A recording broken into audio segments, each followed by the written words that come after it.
오늘은 하나님의 거룩을 드러내는 삶이라는 제목으로 민수기 27장 12절에서 18절 말씀. 어제 큐티 본문이죠. 그래서 우리 마태복음은 산상수훈까지 했다고 이제 하고 그 다음에 이제 또 나가는 걸로 하고, 오늘은 민수기 27장 12절에서 18절 말씀을 읽고 잠시 은혜를 나누도록 하겠습니다. 교독합니다. 우리 말씀 읽기 전에 다 일어나기로 했죠. 다 일어나시기 바랍니다.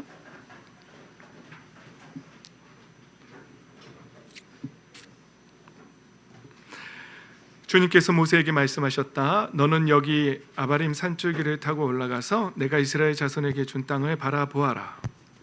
그 땅을 본 다음에는 너희 형 아론이 간 것 같이 너 또한 너희 조상에게로 돌아갈 것이다. 너희 둘이 신 광야에서 나의 명을 어겼기 때문에 그 땅에는 들어가지 못한다. 온 회중이 무리바에서 나를 거역하여 반란을 일으켰을 때에 너희들은 물을 터뜨려 회중이 보는 앞에서 나의 거룩한 권능을 보였어야만 하였는데 너희는 그렇게 하지 않았다. 이것은 신 광야에 있는 가데스의 무리바에서 물이 터질 때의 일을 두고 말씀하신 것이다. 모세가 주님께 이렇게 아뢰었다. 모든 사람에게 영을 주시는 주 하나님, 이 회중 위에 한 사람을 임명하여 주시기 바랍니다. 그가 백성 앞에서 나가기도 하고 백성 앞에서 들어오기도 할 것입니다. 백성을 데리고 나가기도 하고 데리고 들어오기도 할 것입니다. 주님의 회중이 목자 없는 양떼처럼 되지 않도록 하여 주십시오. 함께 읽습니다. 주님께서 모세에게 말씀하셨다. 너는 눈의 아들 여호수아를 데리고 오너라. 그는 영감을 받은 사람이다. 너는 그에게 손을 얹어라. 아멘. 하나님의 말씀입니다. 그대로 사시기를 예수님의 이름으로 축복합니다. 아멘. 자리에 앉으시겠습니다. 우리는 지난주에는 하늘에 투자하는 사람이라는 제목으로 여러분과 말씀을 나눴습니다. 우리 모두가 하늘에 투자하는 사람들인 줄 믿습니다. 아멘. 그렇습니다. 그런데 어떤 사람들은 땅에만 생각하고 땅에만 재물을 쌓으려고 하는, 세상에만 보물을 쌓아두는 사람들이 있는 것이지요. 그런데 거기에 집착하다가 어느 순간 예수님이 두 주인을 언급하시면서 이제 주인이 하나님인지 재물인지도 모를 정도로 이제 그렇게 그 지경까지 갈 수도 있다. 그런데 그것은 불가능하다. 그럴 수 없다. 두 주인은 섬길 수 없다. 참 신앙에서는 두 주인은 섬길 수 없다라고 못 박으셨습니다. 그때에 지난주에 바리새인들이 이 얘기를 듣고 비웃었다라고 지난주에 나눴던 말씀 기억나시죠? 그래서 하늘에 투자하는 사람은 하나님의 영광을 위해 사는 사람이고, 그리고 하나님의 나라를 위해서 힘쓰고 애쓰는 사람들이 하늘에 투자하는 사람들이라고. 근데 이것은 영의 눈이 열려야지만, 하나님의 나라가 보여야지만, 영의 눈으로 보여야지만 그것이 가능하다고 지난주에 나눴습니다. 다 기억나시죠? 그래서 하늘의 재물을 쌓는 방법에 대해서 몇 가지만 나눴었는데, 그렇죠? 나 때문에 모욕을 당하고 박해를 받고 터무니없는 말로 온갖 비난을 받으면 복이 있다. 그리고 하늘의 상이 크다라고 말씀하셨습니다. 우리 여러분, 우리가 하나님의 영광을 위해서 모욕까지도 참아내고 박해를 받는다고 할지라도, 터무니없는 욕을 비난을 받는다고 해도 우리는 하나님의 영광을 위해서 그것을 견디고 오직 하나님의 영광만을 드러내는 사람들인 줄 믿습니다. 아멘. 자신 있게 아멘하셔야 됩니다. 그리고 먼저 하나님의 나라 의를 구하는 사람들인 줄 믿습니다. 아멘. 오케이. 그리고 또 많은 사람을 옳은 길로 인도하는 사람, 그리고 달란트의 비유에서 장사하여 이문을 남긴 사람들, 주인과 함께 큰 기쁨을 누리게 될 사람들이라고 그렇게 말씀하시는 것. 또 우리가, 그래서 제가 여러분 함께 영혼을 위해서 힘쓰고 애쓰는 사람들, 그 사람들이 장사해서 이문을 남기는 사람들이고 하나님 나라에 가서 큰 기쁨을 함께 누릴 사람들이라고, 하늘에 상 받을 사람들이라고, 그 사람들이 하늘에 투자하는 사람들이라고 지난주에 나눴습니다. 그리고 또 한 가지는 우리 공동체나 우리 삶 속에서 지극히 보잘것없는 사람 하나에게 한 것이고 내게 한 것이라고 하면서 양과 염소로 나눌 때 오른쪽에 내 아버지께 복을 받은 사람들, 이 나라를 차지하여라라는 말씀도 지난주에 잠깐 나눴습니다. 우리 모두는 어떤 상황 속에서도 지극히 작은 사람이라 할지라도 하나님의 거룩함을 나타내기 위해서 그들을 주님께 하듯이 그들을 돌보고 그들에게 우리의 에너지를 쏟고, 그래서 하나님의 나라를 드러내고 영광을 드러내는 하늘에 투자하는 사람들인 줄 믿습니다. 아멘. 그런 사람들 다 되시기를 예수님의 이름으로 축복합니다. 그래서 지난주에 5주년 맞아서 작은 개척교회 위에서 힘쓰고 애쓴 여러분들은 다 하늘에 투자하는 사람들이라고 제가 위로해 드렸는데 위로가 되셨나요?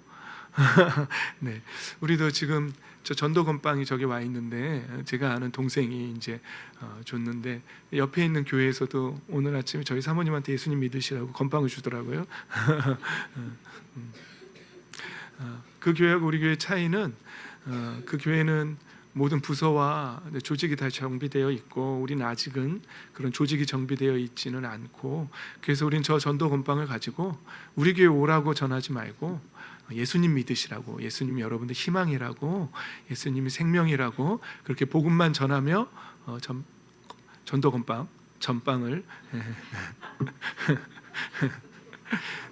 오늘 가실 때에 예를 들어서 하나는 먹고 하나를 먹었다면 하나는 꼭 5개 먹으면 5개 꼭 친구한테 전달해 주도록 하시기 바랍니다. 자, 오늘 본문에 보면은요, 안타깝게도 모세가 너는 그 땅 가나안 땅에 들어가지는 못한다라는 하나님의 말씀을, 이런 말씀 들으면 좀 안타깝죠. 그리고 막 불안하지요. 그런데 모세가 가나안 땅에 들어가지 못한 이유는 신광야에서 나의 명을 어겼다라고, 하나님의 명령을 어겼다라고 그렇게 말씀하시는 거예요. 그래서 그 땅에 들어가지는 못한다는 것이죠. 그러면 모세가 가나안 땅에 들어가지 못했으니까 구원받지 못했다라고 우리가 해석해야 할까요? 그건 아니겠죠. 그건 아닌데 성경은 가끔 땅이라든지 아니면 장수라든지 뭐 자녀가 많은 거 뭐 이런 걸로 통해서 하나님의 영광을 받아 누린 걸로 이렇게 구약 시대 때는 그렇게 해석할 때가 많죠. 그러니까 하나님은 모세에게 네가 참 힘쓰고 애썼는데 가나안 땅 그 영광은 누리지 못한다라고 이렇게 말씀하신 것이죠. 그 이유가 하나님의 명령을 어겼기 때문이라고 이렇게 말하는 것입니다. 근데 사실은 가나안 땅에 들어가지 못하는 이 책망은 사실 출애굽 1세대가 받은 책망이에요. 그들이 민수기 14장에서 막 우린 메뚜기다, 뭐 우리 애굽으로 다시 돌아가야 된다, 불평불만을 막 했어요. 그랬더니 하나님께서 이 백성이 언제까지 나를 멸시할 거냐라고 하면서 그들이 이제 40년 동안 광야를 돌아야 하는 이제 그런 이제 삶을 살죠. 그리고 그 광야에서 그 불평했던 1세대들은 다 죽고 가나안 땅에 못 들어갈 것이라는. 그러니까 가나안 땅에 가나안의 영광을 누리지 못하는 것은 1세대 출애굽 1세대가 받은 벌이에요. 근데 안타깝게도 모세도 그렇게 힘쓰고 애썼는데 동일한 출애굽 1세대와 같은 동일한 책망을 듣고 이제 못 들어가게 된 것이죠. 그래서 우리는 이 말씀을 통해서 경각심을 가져야 되고 우리의 삶을 돌아봐야 하고, 우리는 하나님 앞에서 하나님의 명령을 잘 준행하고 있는지 순종하고 있는지 돌아보면서, 우리가 구원받고 못 받고의 말씀을 제가 전하는 것이 아니라 이 땅에 살면서 우리가 얼마나 하나님의 주시는 그 영광을 누리며 그 복을 누리며 받아 누리며 살 것이냐, 아니면 광야를 돌다가 천국에 갈 것이냐, 아니면 우리의 삶 속에서 하나님의 영광을 드러내며 살다 갈 것이냐를 이제 선택해야 한다는 것이죠. 그 말씀을 여러분과 함께 나누려고 하는 것입니다. 여러분, 모세와 아론의 실수가 뭐냐면은요, 이거 민수기 20장에 나오는 내용이거든요. 하나님께서 모세와 아론 이제 똑같이 동일한 이제 고통이 왔어요. 물이 없는 거예요. 근데 첫 번째 출애굽 1세대에게 왔던 거는 이제 출애굽기 17장에 나오고요. 그런데 이 민수기 20장에는 이제 출애굽기 1세대가 아니라 출애굽 2세대들이에요. 이제 거의 다 죽고 이제 그 다음 세대인데 동일하게 그 다음 세대도 또 물이 없다라고 이제 원망하고 있는 것이죠. 사실은 이 학자들의 말을 들어보면은요, 물 자체는 그냥 표면적인 거고 그들의 삶 속에서 하나님 우리와 함께하는 거 맞아? 이게 불평의 핵심이라고 말하더라고요. 그러니까 여러분 우리 삶 속에서 이 불평들을 잘 돌아봐야 돼요. 그런데 하나님께서 저 바위에게 명령하여라 라고 말씀하셨어요. 이걸 잘 보셔야 합니다. 그런데 모세가 어떻게 했냐면 지팡이로 바위를 2번을 쳤어요. 이게 불순종이라는 거예요. 물은 나오긴 했어요. 물을 나오지만 못하게 한 게 아니에요. 물은 나왔어요. 하나님께서 하셨어요. 그런데 이 지팡이로 바위를 2번 쳤다의 원어적인 의미를 이렇게 보면은 학자들이 풀어놓은 걸 보면은요, 한 번도 아니고 2번씩이나 쳤다라고 이렇게 해석해야 더 원어적인 의미에 가깝다는 거죠. 2번씩이나 쳤다 이렇게 말하는 거죠. 그러니까 말한다면은 이렇게 말해요. 출애굽기 17장에서는요 여기에 나오는 대로 그 바위를 치라고 분명히 말씀하세요. 원어적으로 낙하라는 단어가 쓰여요. 낙하라는 단어는 치다, 때리다. 그래서 때려서 죽이다 이런 의미가 있는 단어예요. 그러니까 분명하게 말씀하셨어요. 반석을 치라고 말씀하신 거예요. 그런데 민수기 20장 제2세대 앞에서는요 바위를 지팡이로 치라는 게 아니라 따바르라는 명령을 하세요. 이건 명령하다, 선포하다, 또 노래하다라는 뜻이 의미가 있는 단어예요. 그러니까 민수기 20장에서는 지팡이로 반석을 치기를 원치 않으셨고 그냥 모세가 바위에게 명령하기를 원했어요.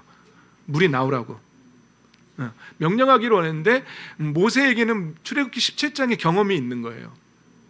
그러면서 내가 너희에게 물을 내랴 그러면서 혈기를 내면서 바위를 2번이나 이렇게 때렸던 거예요. 근데 그 모습이 하나님 앞에는 너희가 나의 거룩함을 드러내지 못했고 나의 권능을 드러내지 않았다. 하나님 앞에는 굉장히 그게 잘못된 거였어요. 하나님께서 하신다는 걸 드러내야 하는데 하나님이 아니라 모세가 지팡이를 가지고 마치 자기가 하는 것처럼 그렇게 자신의 경험에 의지해서 지팡이를 2번 친 거예요. 그 모습 때문에 모세는 하나님께 책망받고 가나안 땅에 들어가지 못한 것이죠. 그래서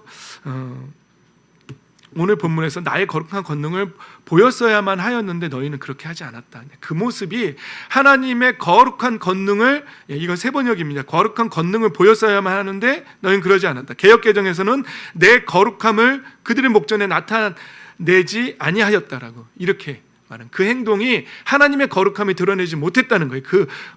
그 모습은 혈기였습니다. 그리고 내 생각대로, 내 판대로 했던 것입니다. 현대인의 성경에는요 나를 거룩한 자로 높이지 않았다. 그 모습은 나를 거룩한 자로 높이지 않은 행동이다라고 그렇게 번역한 거예요. 쉬운 성경에는 나를 거룩히 여기지 않았다라고 이렇게 번역했어요. 다 맞는 번역들이겠죠. 여러분, 저와 여러분은 다 모든 상황과 처지가 다 다릅니다. 어떤 분들은 부모님 때문에 부모님이 아픈다든지 아니면 부모님이 말썽을 피운다든지 해서 부모님 때문에 아픔이 있는 상황이 있고요. 어떤 사람은 자녀 때문에, 그렇죠? 어떤 사람은 자녀 때문에 아픔이 있는 상황이 있고요. 또 어떤 사람은 배우자 때문에 또 힘든 상황이 있을 수도 있고요. 또 우리가 만나는 사람들, 또 직장에서 어떤 상황이 우리에게 오는지 각자마다 다 삶의 처지와 만나는 상황은 다 다르죠. 근데 그럴 때에 그 우리가 맞닥뜨리는 상황에서 우리가 모세가 했던 것처럼 혈기나 내 경험에 의지해서 내 감정을 드러내며 행동할 것이냐, 아니면 하나님께서 명령해라 라고 말했을 때에 명령할 것이냐, 하나님께 순종할 것이냐, 여기에 따라서 우리의 인생에서 가나안 땅에 들어가는 영광을 누릴 수 있냐, 그것을 하나님께서 넌 그걸 누릴 수 없다라고 말할 것이냐가 갈라진다는 사실입니다. 구원의 문제를 말하는 것이 아닙니다. 오케이. 여러분, 우리 어린아이들한테도 목사님이 이렇게 이야기해 주죠. 탱탱볼 갖고 놀다가 화가 났을 때 혈기를 내라 그래요? 아니면 뭘 하라 그래요? 예수님의 이름으로 빛을 선포하라고 하죠. 우리 친구들 뭘 선택해요? 어쩔 때는 혈기를 선택하기도 하고 어쩔 때는 빛을 선포하는 걸 선택하기도 하죠. 우리 아이들도 사실은 빛을 선포하려고 노력해요. 근데 빛을 선포한 적도 있죠. 네, 그때 어땠어요? 정말 그 감정이 사라지고 빛으로 가득 차는 걸 느꼈어요? 그래요. 우리 아이들도 그걸 느낀대요. 아이들도 느끼는데 어른들이 그걸 못 느끼면 안 되는데요. 사실 저도 느끼거든요. 저도요, 인간인지라 유사모님하고 부부싸움 자주 합니다. 근데 그때요, 내 감정을 붙잡으면은요, 말할 수 없는 나락으로 가요. 그런데 그때요, 저도 제가 선포한 말씀을 제가 붙잡아요. 그리고 주 예수 그리스도의 이름의 권세로 명령한다. 빛이 있으라. 생명이 넘칠지어다. 그리고 계속 생명을 외쳐요. 아버지, 삼위일체 하나님 아버지, 아버지께서 주신 그 생명으로 나를 다시 가득 채워달라고 그렇게 선포해요. 그러면요, 봄 눕듯이 제 마음이 녹아내려요. 그리고 다시 아내에게 가서 알랑방귀도 끼고 다시 뽀뽀도 하고 막 그럽니다. 뽀뽀 정도 괜찮죠? 우리 아이들? 오케이. 그래서 목회자도 사실은 감정을 붙잡을 때는 말할 수 없는 어둠으로 저를 끌고 가는 걸 봐요. 그런데 내가 예수 그리스도의 이름의 권세를 선포하면은, 예수님의 이름을 선포하면은요, 생명의 빛으로 다시 내가 회복되는 걸 느낄 수 있습니다. 근데 어느 집사님께서 얘기해 주셨는데 병원에서 일을 하시는 분이세요. 그런데 환자분들이 오는데 표정이 보인대요. 표정이. 근데 거기 이제 목사님들이 오신대요. 근데 목사님임에도 불구하고 오시는 분들마다 어떤 목사님은 몸이 너무너무 아프고 말기암이고 그런데도 불구하고 그 얼굴이요, 그 예수님의 빛으로 웃음이 항상 해요. 그 직원들도 그걸 안 돼요. 저 목사님 얼굴 표정이 너무 좋으시다고. 근데 어떤 분은 목회자임에도 불구하고 항상 이렇게 막 그 쩌든 표정으로 막 있다는 거죠. 그 얘기를 제가 들었어요. 그래서 속으로 나는 그동안 어떤 표정을 지면서 다녔나 이런 생각을 해봤어요. 여러분, 자기 얼굴에 이제 책임을 져야 된다는 이런 말들도 있잖아요. 그런데 어떤 사람이 뭐 이렇게 식사 대접을 교회에서 식사 봉사를 막 하면서 그러면서 막 너무 좋아 그런 표정하고 우리 다 읽을 수 있잖아요. 어떤 사람이 내가 맨날 이 짓을 해야 돼 막 이러면서 만약에 했다 쳐보세요. 그럼 사람들이 볼 때 그 표정이 읽어지겠죠. 그럼 하나님의 거룩함을 드러냈을까요? 드러내지 못했을까요? 우리는 항상 우리의 표정으로, 우리의 삶으로, 표정부터 시작해서 우리의 말, 행동거지 끝에 하나님의 거룩을 우리는 다 드러내야 돼요. 그런데 잘못하면 모세 선배님도 실수하셨잖아요. 그런 것처럼 우리도 하나님의 거룩을 드러내야 될 때 자꾸 내 감정을 먼저 드러내는 바람에 하나님의 오히려 거룩을 드러내는 것이 아니라 하나님의 영광을 가리고 하나님 얼굴에 먹칠하고, 그렇죠?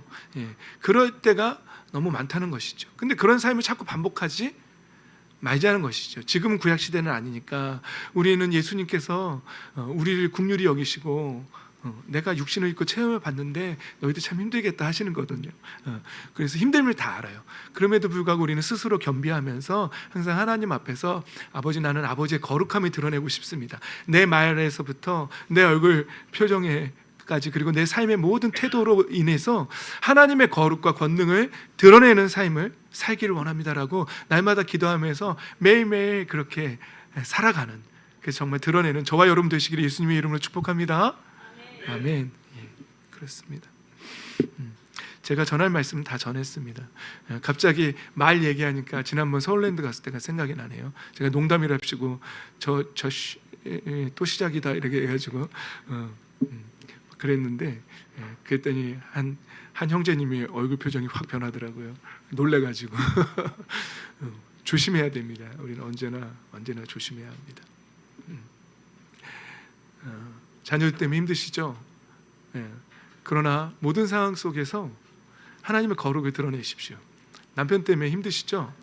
그러나 모든 상황 속에서 내 감정과 혈기를 드러내는 것이 아니라 하나님의 거룩을 드러내는 삶이 되어야 합니다. 친구들 때문에도 힘들죠? 목사님 때문에도 힘들어요? 아무튼 격하게 반응하시는 분들 계신데 그때에 내 잘난 내 이성과 내 지식과, 그렇죠, 모세가 출애굽의 경험을 가지고 왔던 것처럼 내 경험을 갖고 오는 것이 아니라 이 상황에서 하나님이 나에게 하시는 말씀은 무엇일까? 하나님이 원하시는 건 무엇일까? 어떻게 하면 나는 하나님의 거룩을 드러낼 수 있을까를 고민하는 거죠.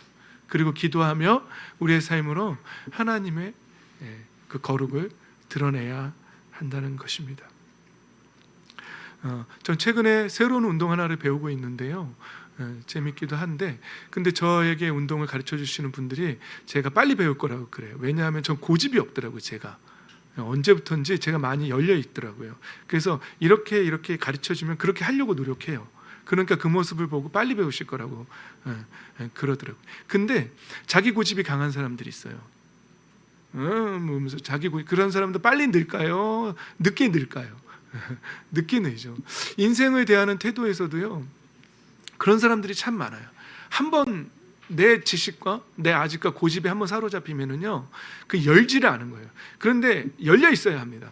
삶 속에서 누군가가 나의 거울이 되어 주어서 이런 것들에 대해서 얘기해 주면은요, 그걸 내 귀를 열고 귀담아 들어야 돼요.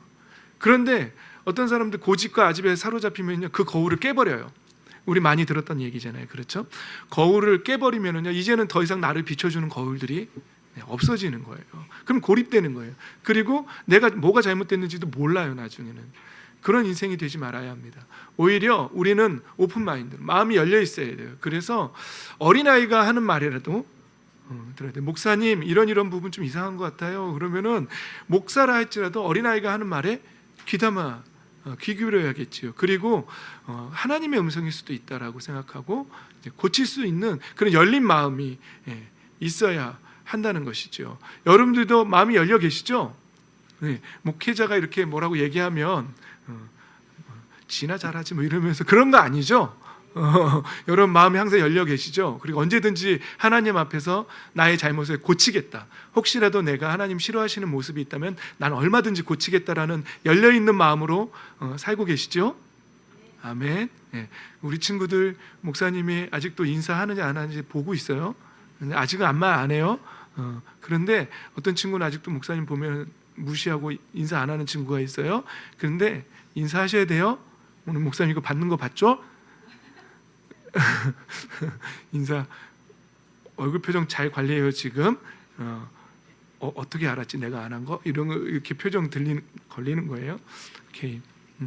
언제든지 서로가 꼭 목회자가 하는 말이 아닐지라도 마음이 열려 있는 사람이 좋습니다. 성도가 목회자에게 하는 말도 열려 있어야 합니다. 그 들어야 해요. 저는 열고 들으려고 합니다. 그리고 여러분들도 서로가 서로에게 하는 말들 들려줘야 돼요. 만약에 어떤 사람이 나에게 성경에 돼지에게 개에게 귀한 것을 진주를 던지지 말라고 했어 그러면서 그냥 그 사람이 나에게 해줄 말을 닫아버린다면 그러면 비참한 인생이 되는 것이죠. 우리가 서로에게 사랑의 말을 전해줄 수 있어야 하고요. 비난은 아니죠. 그걸 말하는 건 아니에요. 알아들으시죠? 예. 주중에 어느 목사님 말씀 들었는데 분별은 하되 판단은 하지 마라. 그렇게 말씀하시더라고요. 분별은 해야 돼요. 우리는 분별은 하되 그를 비판하거나 판단하거나 심판하는 자리로는 가지 말라는 것이죠. 이런 예를 이렇게 들었어요. 어떤 사람이 뭐 빨간 목도리를 했는데 저 빨간 목도리 분별은 하는 거예요. 참 잘 어울린다. 예? 좀 안 어울리는데 이 정도 분별은 어울린다 안 어울린다 분별은 할 수 있어도 빨간 목도리를 해. 미친 거 아니야? 이렇게 하면은 이제 그거는 심판의 자리로 간 거예요. 이해가 되세요? 분별은 하되 판단하거나 심판하지 말라는 말. 그 자리는 가지 말라고 했습니다. 여러분 마음을 열고 항상 받아들이고 우리의 삶에서 무엇이든지 고쳐내겠다라는 자세로 살면서 또 삶 속에서 어떻게 해서든지 나는 하나님의 영광을 위해서 하나님의 거룩을 드러내며 살겠다라고 다짐하며 살아가시기를. 그래서 하나님의 영광을 드러내는 저와 여러분 되시 예수님의 이름으로 축복합니다. 아멘. 마지막입니다. 에베소 2장 10절에 보면 우리는 하나님의 작품이라고 이렇게 말합니다. 선한 일을 하게 하시려고 하나님께서 그리스도 예수 안에서 우리를 만드셨다라고. 태초에도 예수님 안에서 모든 것이 만들어졌지만 우리는 예수 안에서 다시 만들어진 사람들입니다. 다시 거듭난 사람들이고, 그래서 하나님께서 이렇게 미리 준비하신 것은 우리가 선한 일을 하며 살아가게 하시려는 것이라고 이렇게 말씀하십니다. 저와 여러분의 삶이 하나님의 작품이며 우리는 우리를 만드신 하나님의 영광과 거룩을 드러내기 위해서 우리의 선한 행동으로 그것을 드러내기 위해서 살아가는 사람들이라고 우리는 선포하고 선언하고 그렇게 살아가야 한다는 것이죠. 우리가 계속했던 마태복음 5장에도 우리의 존재는 소금이라고 또 빛이라고 예수님 말씀하셨습니다. 그래서 소금의 맛을 내라고 그리고 빛의 역할을 감당하라고 우리 예수님 말씀하셨습니다.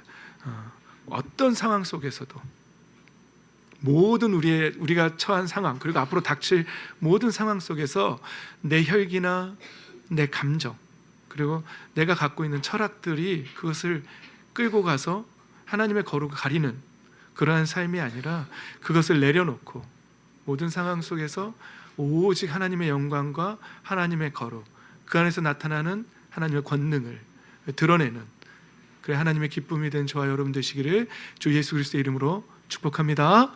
아멘.